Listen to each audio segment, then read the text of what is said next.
सुप्रभातम। आज हम कक्षा 7 का व्याकरण वाला जो पोर्शन है पीछे की तरफ व्याकरणम, इस पर अध्ययन करेंगे। तो इसके अंदर जो है हमने वर्ण विचार का अध्ययन कर लिया था, यानी कि वर्णों का ज्ञान करना। संस्कृत भाषा में वर्ण कितने होते हैं, उसके कितने प्रकार होते हैं, स्वर कितने होते हैं, व्यंजन कितने होते हैं, और ये अयोगवा, अंतस्थ, अनुस्वार ये कितने होते हैं, इसका हमने अध्ययन कर लिया था। आज हम जो है हमारा शब्द रूप का है, संज्ञा शब्द रूपाणी। अगला हमारा टॉपिक है संज्ञा शब्द रूपाणी।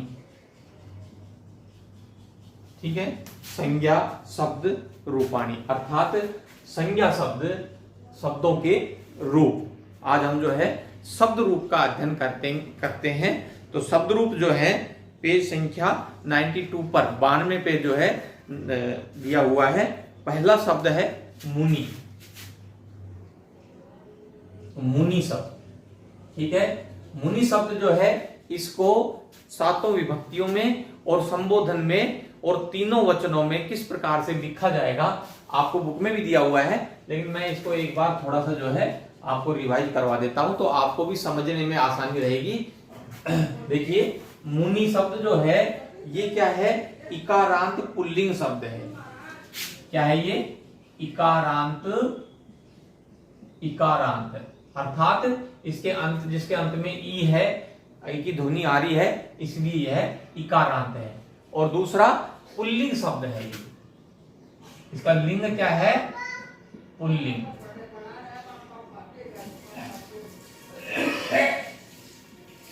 ठीक है, ये जो है पुल्लिंग शब्द है और ये इकारांत है। ठीक है, तो देखिए 7 विभक्तियों के अंदर जो है इसका रूप किस प्रकार से चलता है। तो देखिए आज हम इसका अध्ययन करेंगे विभक्ति। यहां हम लिख देंगे इसकी विभक्ति।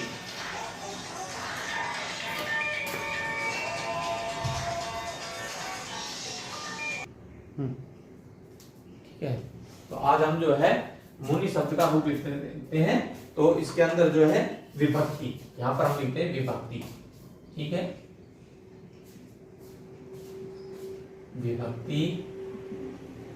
फिर है वचन, एक वचनम,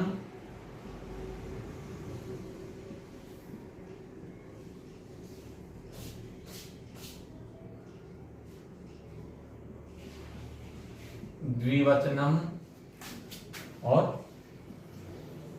बहुवचनम। ठीक है, एक वचन, द्विवचन और बहुवचन में इसका। तो देखिए प्रथमा विभक्ति, प्रथमा विभक्ति जो है इसके अंदर क्या रूप बनेगा इसका? मुनि, मुनि विसर्ग लग जाएगा, मुनि, मुनि, इसके अंदर बड़ी की मात्रा आ जाएगी और यहां पर आ जाएगा मुनि, मुनि, मुनय।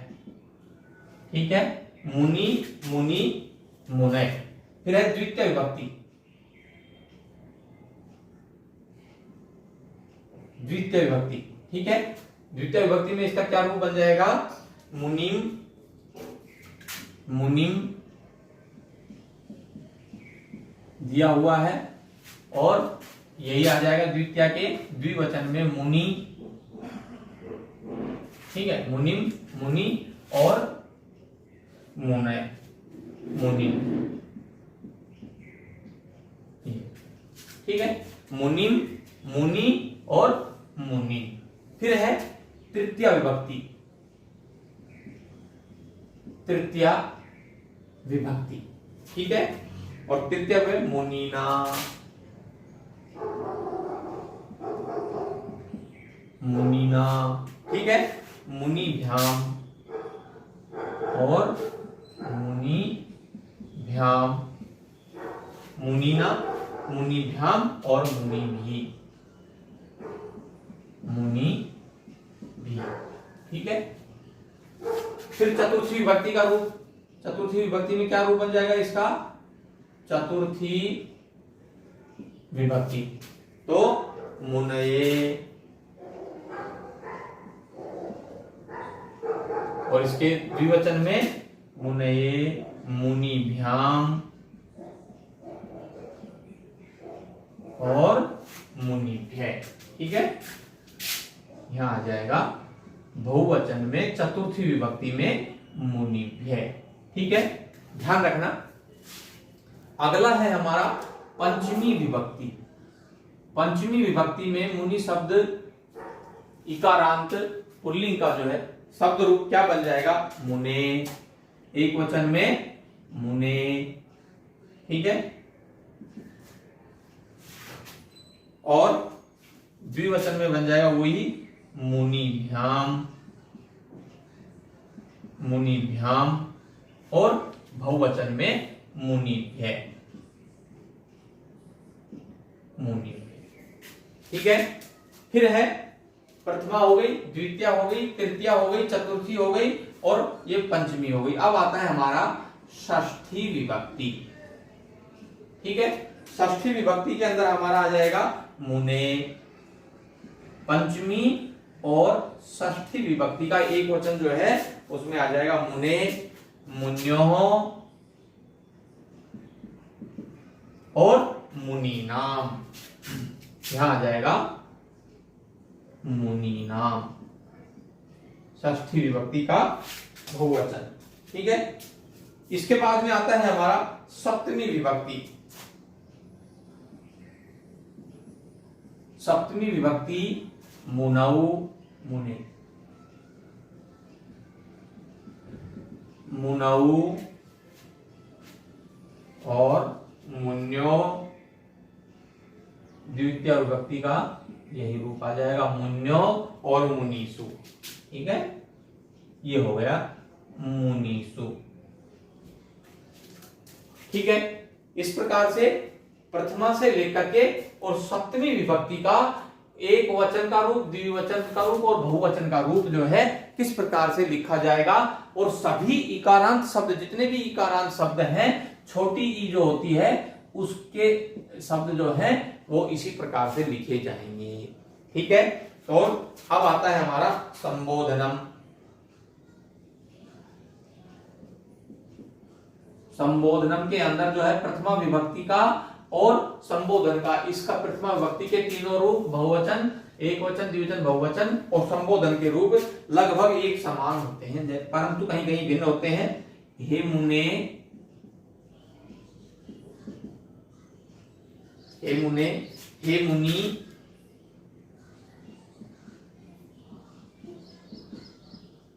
ठीक है, यहां पर संबोधन सूचक जो है चिन्ह लिख देंगे हम, और हे मुने, हे मुने। ठीक है, हे मुने, हे मुनि, हे मुने।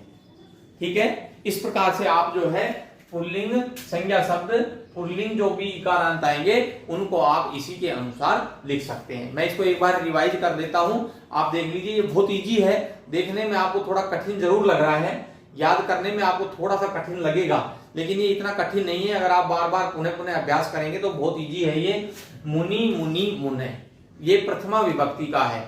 मुनि, मुनि, मुने, तो प्रथमा विभक्ति का जो एक वचन है उसके अंदर छोटी मात्रा है और विसर्ग लगा हुआ है, और द्विवचन जो है उसके अंदर केवल मुनि शब्द लिखा हुआ है और इकी जो है बड़ी मात्रा लगी हुई है, और मुने।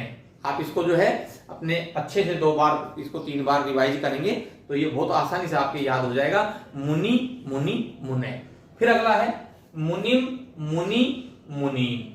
ठीक है, मुनिना, मुनिभ्याम, मुनिभि, मुनये, मुनिभ्याम, मुनिभ्य, मुने, मुनिभ्याम, मुनिभ्य, मुने, मुन्यो, मुनीनाम, और मुनौ, मुन्यो, मुनीसु।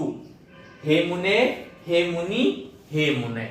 इस प्रकार से हम इनको प्रथमा विभक्ति से लेकर के सप्तमी विभक्ति तक शब्द रूप इकारांत कोई भी संज्ञा वचन आएगा, शब्द आएगा, पद आएगा तो उसको आप लिख देंगे। ठीक है, अब देखिए एक बार, प्रथमा विभक्ति में मुनि मुनि मुनय, द्वितीय में मुनिम मुनि मुनिन, तृतीय विभक्ति में मुनिना मुनिभ्याम मुनिभि, चतुर्थी विभक्ति में मुनये मुनिभ्याम मुनिभ्य, पंचमी विभक्ति में मुने मुनिभ्याम मुनिभ्य, षष्ठी विभक्ति में मुने मुन्यो मुनीनाम, और सप्तमी विभक्ति में मुनऊ मुन्यो मुनीसु, और संबोधन में हे मुने हे मुनि हे मुने।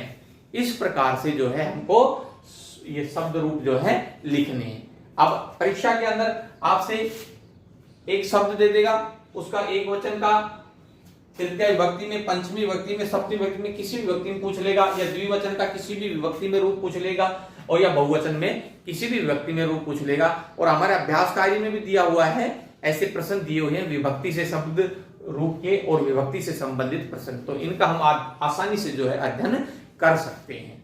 अगला है हमारा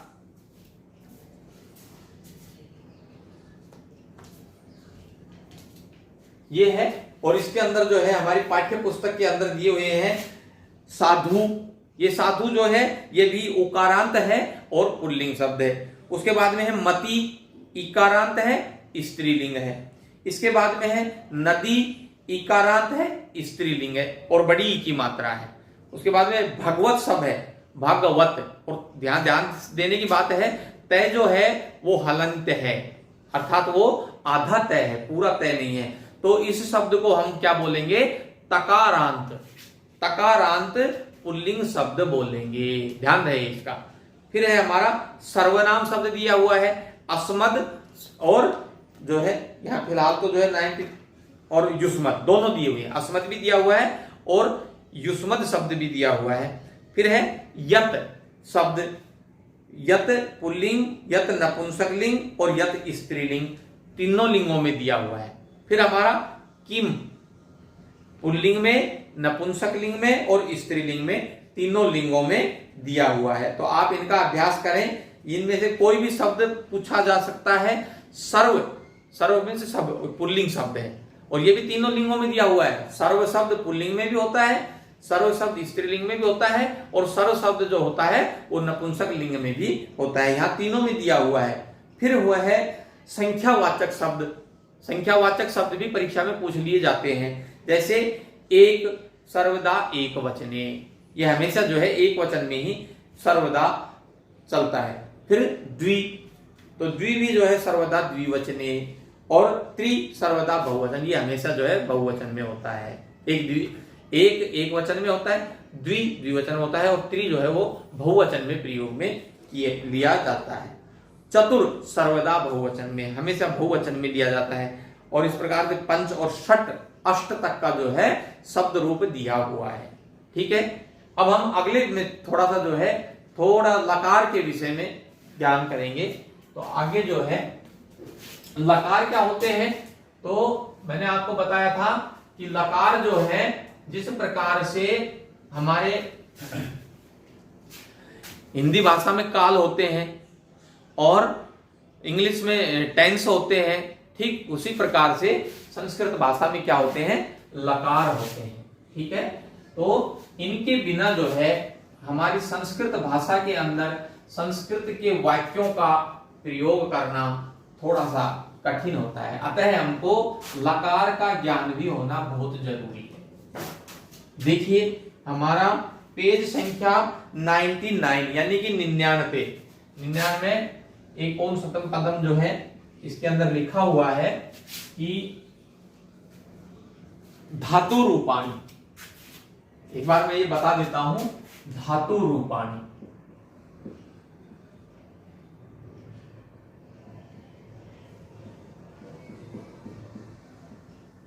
ठीक है, और इसके अंदर दिया हुआ है पठ धातु, पठ धातु और लिट लकार, लिट लकार। पठ धातु लिट लकार। ठीक है, अब इस लिट लकार का मतलब क्या होता है हिंदी में? भविष्यत काल। भविष्यत काल है। ठीक है, भविष्य काल को संस्कृत में हम क्या बोलेंगे? लिट लकार। ठीक है, तो लिट लकार का जो है रूप कैसे चलता है मैं आपको बताता हूं। देखिए, जैसे ये है पुरुष, इसके अंदर पुरुष कितने होते हैं? मैंने आपको बताया था पहले भी, पुरुषों की संख्या कितनी होती है? 3। प्रथम पुरुष है, मध्यम पुरुष और उत्तम पुरुष।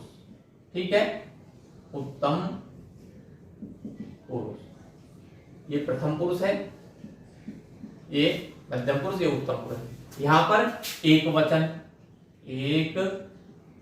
वचनम, द्विवचनम और बहुवचनम। ठीक है, अब हमको पठ धातु लिट लकार में भविष्यत काल, यानी लिट लकार भविष्यत काल का रूप लिखा है। देखिए आप इसके अंदर क्या लिखा है?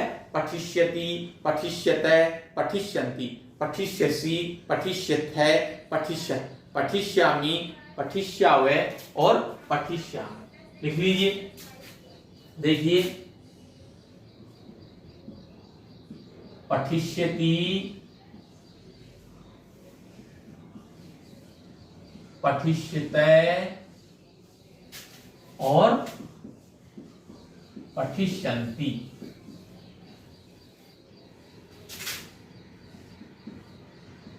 पठिष्यसि, पठिष्यथै, पठिष्यत्, पठिष्यामि,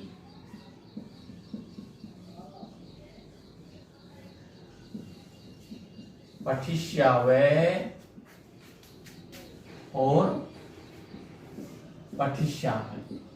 ठीक है, इस प्रकार से जो है हम पठ धातु का रूप लिट लकार में लिखेंगे। और कोई भी धातु हो, सबका रूप जो है इसी तरह से चलेगा। अब जैसे मान लीजिए पठ का था, अब मान लीजिए चल का आएगा, चलिष्यति, चलिष्यतै, चलिष्यन्ति, चलिष्यसि, चलिष्यथै, चलिष्यत्, चलिष्यामि, चलिष्यावै, चलिष्यामि। इस प्रकार से जो है लिट लकार के रूप सभी इसी तरह से चलेंगे।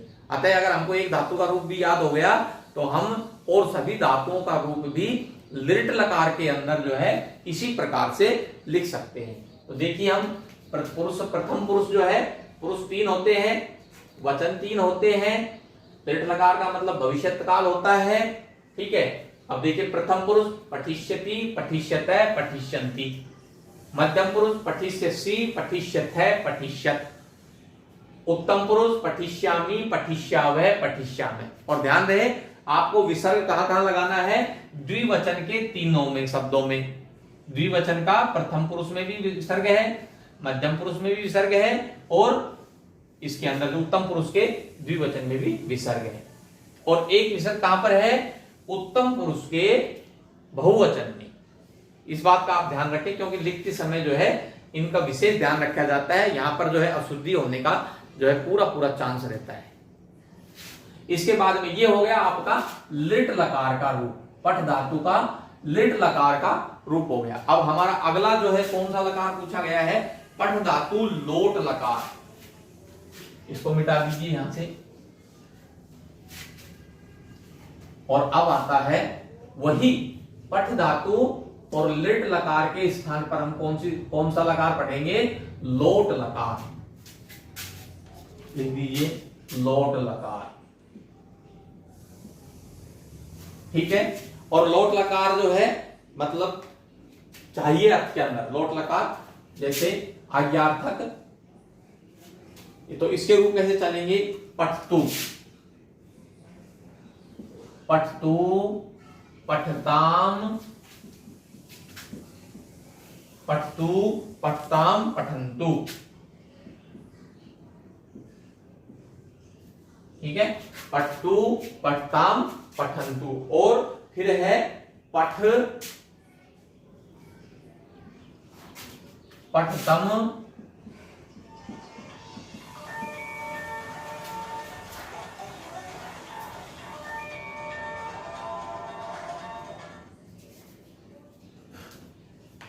पठतम और पठत। ठीक है, पठ, पठतम, पठत। और फिर है पठानी, पठाव और पठाव। पठानी, पठाव और पठाव। देखिए ये है लोट लकार। इसके अंदर प्रथम पुरुष के अंदर पठतु, पठताम, पठंतु, सभी रूप इसी प्रकार से चलेंगे। लोट लकार के अंदर अगर पूछेगा तो सभी धातुओं के रूप इसी प्रकार से चलेंगे। पठ, पठतम, पठत, पठानी, पठावे और पठामे। ठीक है,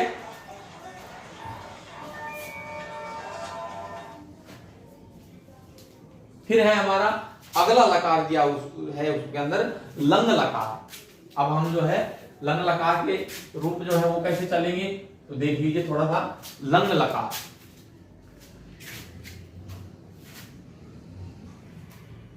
पट धातु और लंग लकार।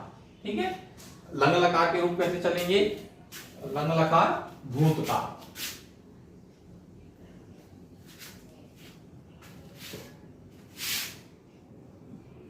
लंग लकार भूतकाल।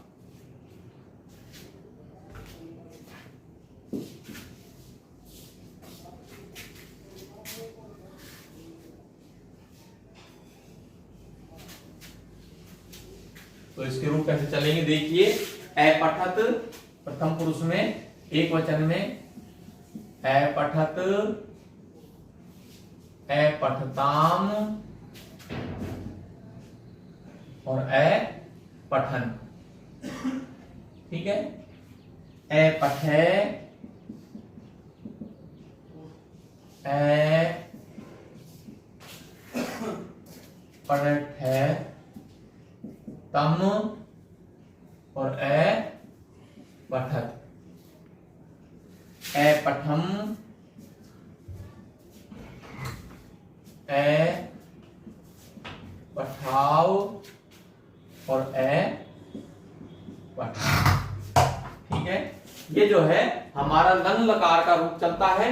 लंग लकार में जितनी भी धातुएं हैं सभी धातुओं का लंग लकार का रूप इसी प्रकार से चलेगा। कैसे? ए पठत, ए पठताम, ए पठन, ए पठे, ए पठतम, ए पठत और ए पठम, ए पठाव और ए पठाव। सारे रूप जो है इसी प्रकार से चलेंगे। तो आप जो है अगर मान लीजिए पठ धातु के चल का पूछ ले, गम का पूछ ले, वद का पूछ ले, तिष्ठ का पूछ ले, तो आपको इसी प्रकार से रूप लिखना है। ठीक है, अगला है हमारा, इसमें दिया हुआ है लिट लकार, भविष्यत काल।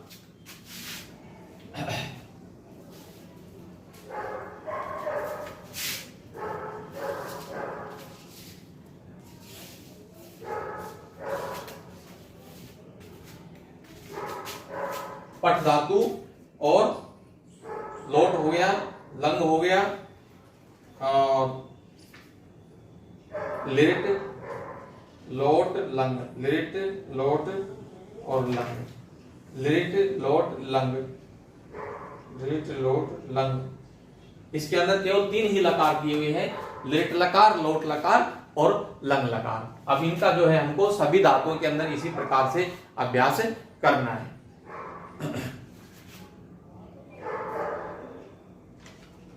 अगला हमारा एक टॉपिक दिया हुआ है यहाँ व्याकरण का, अव्यय पदानी, यानी कि अव्यय पद दिए हैं।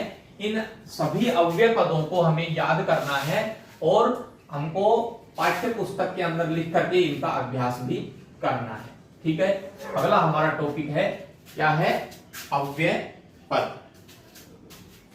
अव्यय पदानी। पेज संख्या आपको 103 के ऊपर लिखा हुआ है। कथम, आप इनको जो है अपनी नोटबुक में लिख भी सकते हैं। कथम, कैसे। ठीक है, और ये लगभग कितने दिए हुए हैं आपको? लगभग 60 दिए हुए हैं। तो इनको आपको अव्यय शब्दों को अपनी नोटबुक में गृह कार्य में लिखना है। पेज नंबर 103 के ऊपर है। देखिए मैं लिखवा देता हूं। कथम, कैसे। पहला है कथम, कैसे। ठीक है। किमर्थम दूसरा है,